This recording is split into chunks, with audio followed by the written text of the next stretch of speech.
Welcome back to MK Sportscars. I nearly just got hit in the face by a rock, and as you can see, me and Andy are sitting inside the S2000 powered, if you want to call it an Indy, then call it an Indy, but I would call it an RX-5. Indy's a bit old gen nowadays.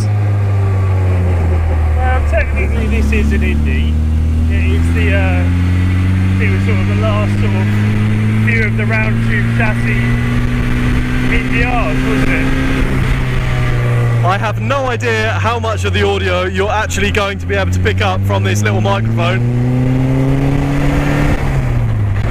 I can't really hear myself think, so I very highly doubt the camera is hearing all too much. But we're going to have fun, so...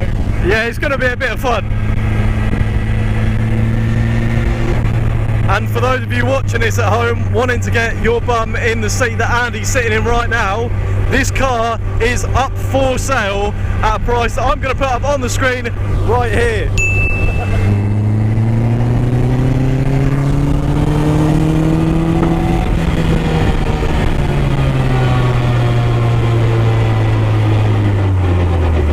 Ford C-Max.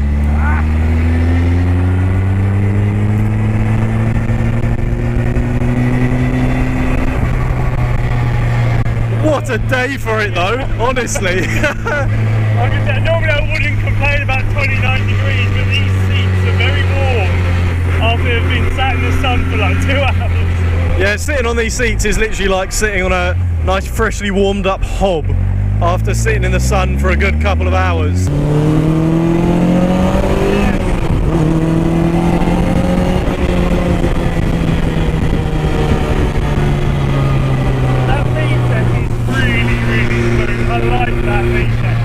Yeah, so the differences between the sort of F20 in comparison to the K20, especially in our cars, is the F20's VTEC sort of kicks in a little bit more subtly than the K20. In the K20, the K series and the B series, it's a very visceral sound when you hear the VTEC crossover come in.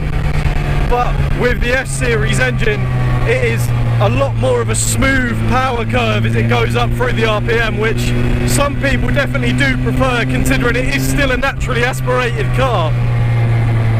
I'll be honest with it, it's smoother, yes, it's not as visceral, but it feels a lot more gentle and road compliant. It's not gonna that snap from the VTEC that you get from the K20 cars. This is a lot more linear. I like it. I'm a fan. Big fan. VTEC power!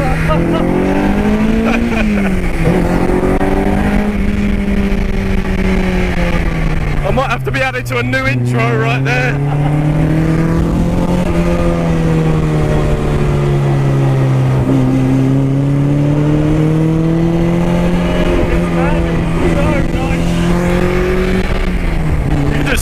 This thing round the corner and it seems to just grip, honestly. The brakes are so good, and that gear shifter seems slightly longer, but you still get the very short throw. It just feels so much more precise. I absolutely love this car. It's one of them things as well, the more you drive the car, the more you get used to your sort of gear stick positioning.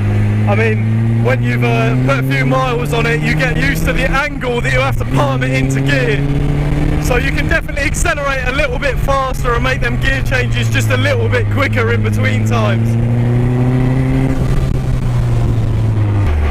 Yeah, you gotta love a narrow B road.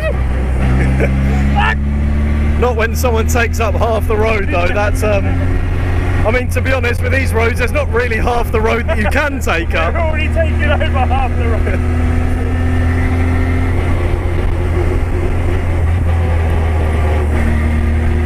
See, the nice thing about driving a car like this is that usually when you're in your classic Toyota Yaris driving on the road, people don't seem to let you through because it's everyone just trying to wrestle him through the smallest space on the road possible. But when they see a car they like, they tend to let you go through. So if you want another positive to own in this car, then there is one right there.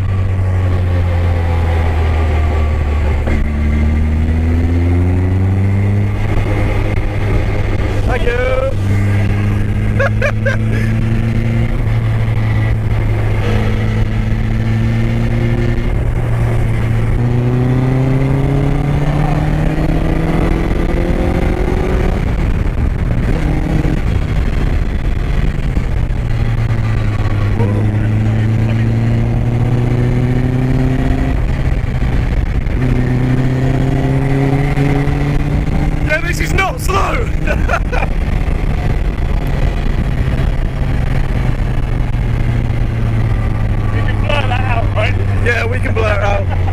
fine, we're in Mexico. At least the weather's compliant. That is so nice.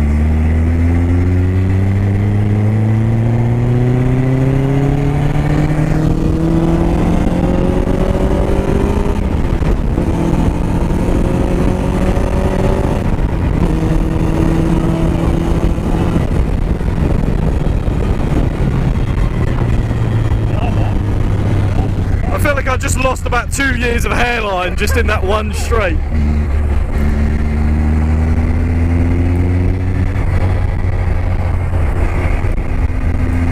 It just sticks round the corners, honestly. I mean, we're not really testing the capability throwing it round a corner like that, but that didn't even hesitate at like 50 mile an hour. It doesn't even want to step out at all, it just wants to go straight round the bend.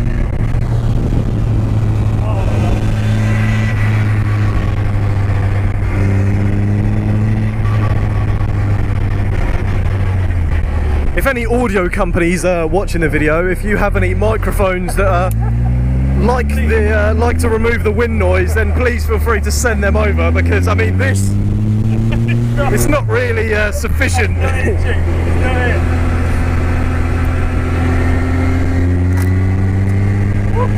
Stone tried to took my head off. Tried to took.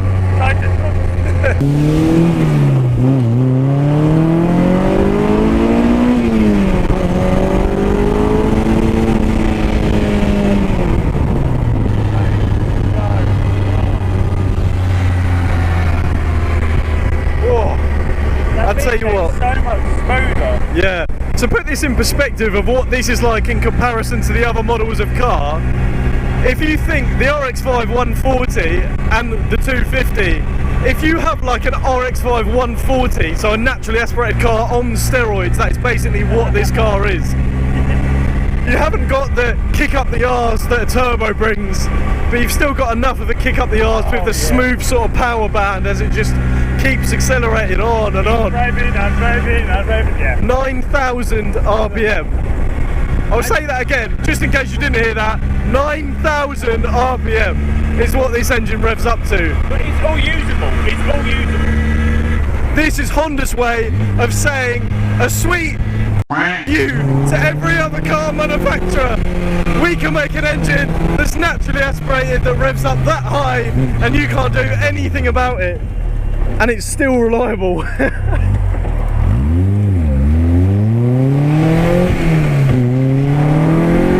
sound of it.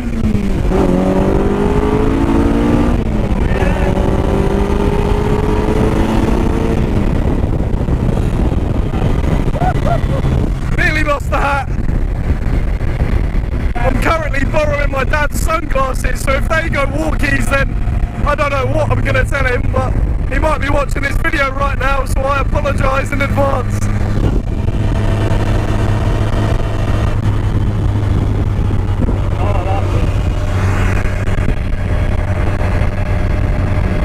Now, for those of you Digi-Dash lovers at home, we do have an ETB DD2 Digi-Dash in this car, which does look rather smart, I must say, with a nice minimalist dash in this, with a few little buttons in the centre. You've got your indicator switch, so of course you can indicate if you feel like it, just to keep it nice and minimal, so you haven't got a million dials on the dash. Everything that you need to know about the car whilst it's running, you will be told via the DD2 dash right in front of the steering wheel. We're going to go around the classic test. How well does it handle? That is the question.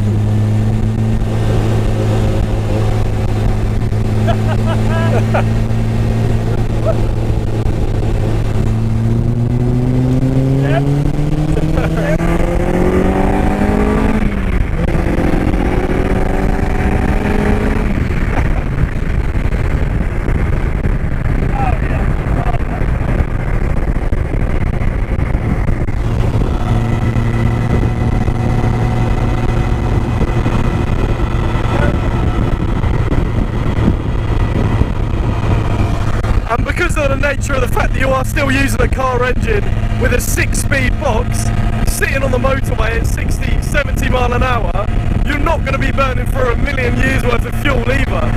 So, if you see the RPM, the rate is quite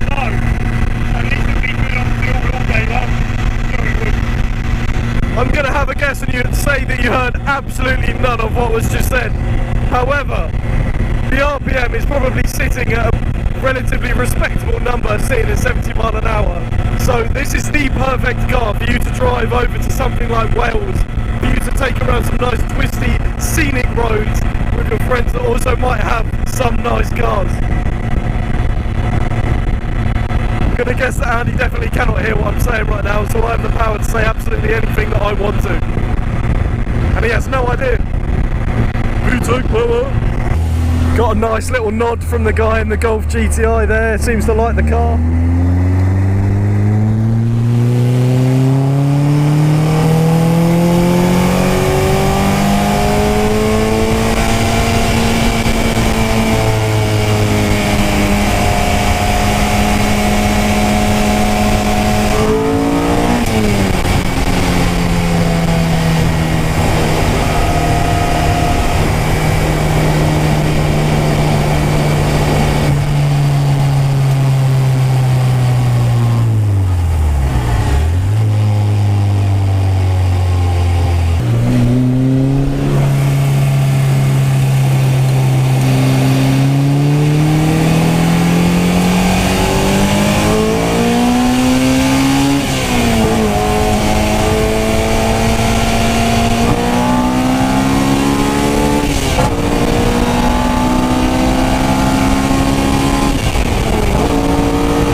We had a Golf GTI behind us, which was, oh,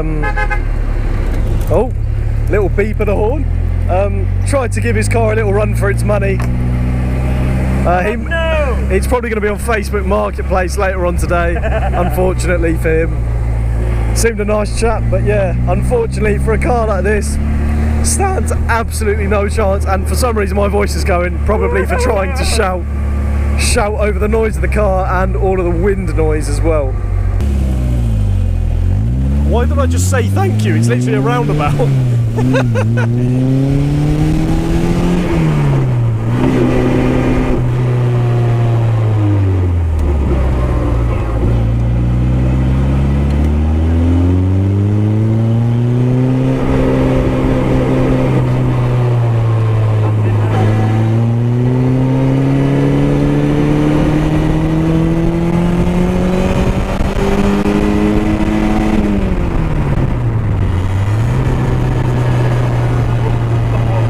Right, so Andy's come up with a very valid point. We've pulled over to get some nice shots for you guys at home, which you've probably already seen in the intro of this video. However, everyone always asks when they come down to the factory and jump in the car, what is the correct way to get in and out of a car with a roll cage on it? Now, by no means are we professional at getting in and out of the car, but I'm lucky to get in and out of bed. yeah, to be fair. But we'll try and give you a little demonstration. I mean, I'm probably not the best one for the job, as I have about 300 things in the footwell, so I haven't really got anything to leverage against, but we'll do a step-by-step guide for you. I mean, the easiest way I do it, I always say to people, both heels on the crossbar that's underneath you, just in front of your seat. I always say that's the best way to start. From there you can sort of grab hold of the cage and push yourself up, but people try and get out the centre of the roll cage first. It's not much help. With the sidebars, it makes it a little bit easier because you can put both hands on the roll cage, slide yourself up the seat, and then sit on the sidebar. I find that the easiest way to do it. Yeah, I'd be inclined to agree, to be fair. And then just pivot out. Yeah, definitely don't try and go up the middle like ejector seat style. That is not the greatest way to get out the car. I would one hand on here, one hand on here, and sort of just leverage yourself out, and then obviously put your legs outside of the car and just go on a leisurely stroll. But anyway, enough of that, let's go on to some more driving. I've said it in so many test drive videos again and again, but this is another car to prove the point that you don't need 400 quadrillion brake horsepower. These cars are ludicrously fast, with anywhere even close to 200 brake horsepower. The RX-5 140 is still a ridiculously fast car. this is even faster.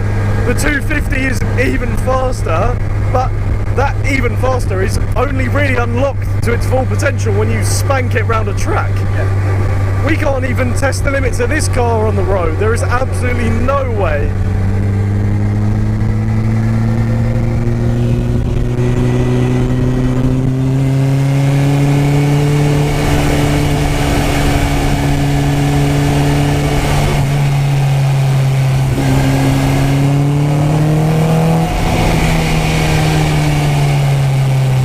Right, it's about that time in the test drive video where we need to bring it to a close. And as I say in every single test drive video, you cannot feel the experience watching this through your phone or laptop or TV screen. It just doesn't happen. That's like trying to watch a POV video of a roller coaster at Alton Towers. It's not really the same. Sorry, I wonder what you're going to say there. Right, I want to say a massive thank you to everyone watching this video, and as always, please like, share and subscribe, and we will catch you next time.